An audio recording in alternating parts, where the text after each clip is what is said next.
Jason George Wildlife Adventure. Let's join the JGP. So when you guys think GTHS, what comes to mind? Animal shelter, right? Cats and dogs, adoptions. We offer a ton of different services here beyond just animal adoptions. Our goal here, our mission, is to keep pets and people together.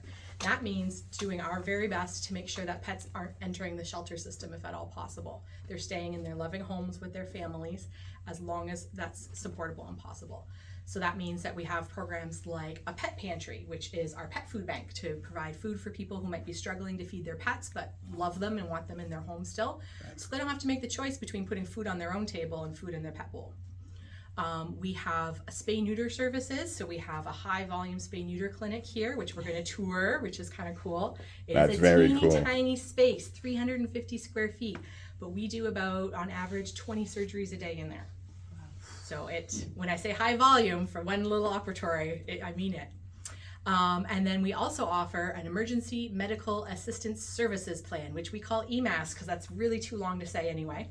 And that is if you ever have a situation where your pet has like an accident, for example, maybe they break a leg or something and you don't have the funds to pay for it, we can get in contact with your vet if you're in our local area and help cover those costs, again, to make sure your pet stays in your home.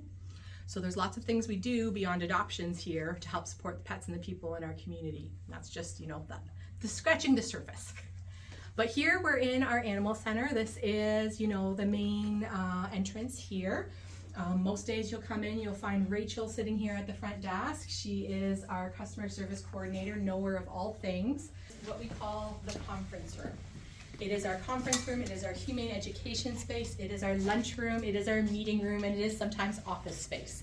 This is a very tiny building that we're in, and we make every space do double, triple, and even quadruple duty sometimes. On the wall here, you'll see the plans for our new building. The Regional Center for Pets and People is going to be over on Stanford Fleming Drive, so kind of the other side of town. And we're going to go from about, I think it's 4,000 square feet here to 19,000 square feet in the new building. So we'll have lots of space to do all of the fun programs that we were talking about. The JGP has decided that they want to help the GTHS by setting up a fundraiser where they will get to cut Jason George's hair. If they can raise $500, he will have to keep that haircut if they raise $1,000. But if you don't have money, you can also subscribe to his YouTube channel. So just click that little link below and hit notifications. And if he gets to 2,000, he's got to keep it for a day. Check out some of the other things that Jason does, like writing books. He has a hot sauce and this wildlife club. Well, back to the cats. So there's one cat in this room. Her name is Meech. She will do her best to convince you with all the ways I just talked about that she wants to be pet, rubbing up against your leg and everything. She does not mean it. She does not want to be pet. She wants to be your friend from afar. So please do not pet the black and white tuxedo cat if you do not want to be scratched. We want everyone to be safe. No. Any questions before we go in? Right? We're really grateful to the Wasaga Beach Woodworkers Club who did all of these lovely wooden builds here for us.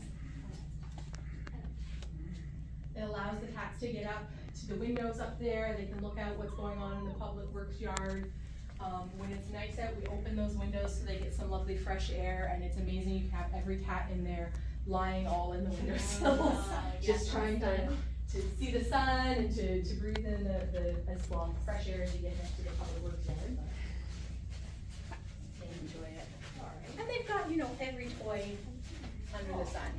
There's cat trees and tunnels and hey, Jack.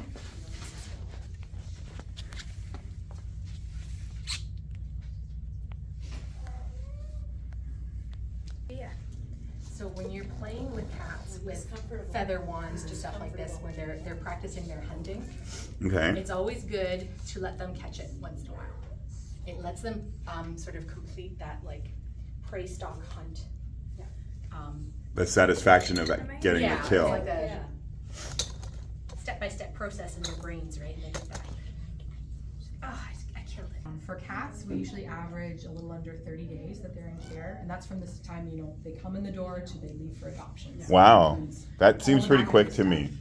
It is pretty quick. Like in the Dogs- grand scheme of things, Yeah. 30 days for you to find a cat and find an owner. That's Exactly. so. Where do they come from? Ooh, all over the place. All kinds of places. Like, So what's we get- the like? I assume there's people who like buy a cat, don't want a cat or a dog, we'll say, and they drop it here. Yeah, so we get owner surrenders, is what we would term that. Okay. And there's all kinds of different reasons behind that, right? Sometimes, you know, it doesn't have a facility for 4 municipalities here.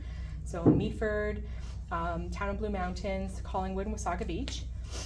So that means that if someone reports a stray dog, and animal control picks them up, they end up here. Oh, okay. Hopefully they get picked up by their owner, but if they don't, they enter our adoption program after whatever the prescribed amount of time for that township is. And we also get animals from communities in Northern Ontario. We work with a rescue partner called Northern Reach Rescue Network, and what their goal is to take overpopulation of animals from areas where there aren't access to veterinary services, and bring them down to Southern Ontario where they can find homes. So if it's a choice between having to do a cull for dogs in a community versus rehoming them, we want to rehome them. Obviously, in the long term, we want spay-neuter services in northern communities, but Yes. this is sort of like a stopgap measure. Yeah, and stray cats too, like we get people who, you know, live on rural properties and find, you know, a cat's had kittens in their barn, or or a cat's just shown up on their property in town too, and they can come here and we will, you know, get them all checked medically and behaviorally, and woo, oh, you stole it. That was a good one. I'm taking it back. Get them into great homes. We are a no-kill shelter in the sense that we will never euthanize based on size or like space constraints or length of stay. Okay. So once an animal is in our care, they're here until they find their home. Or they naturally. Or they could pass on their own. Yeah. That's, you know, Few and far between. Yeah. But once in a while, we will transfer them to a facility like that may be better able to help with whatever their behavior concern is.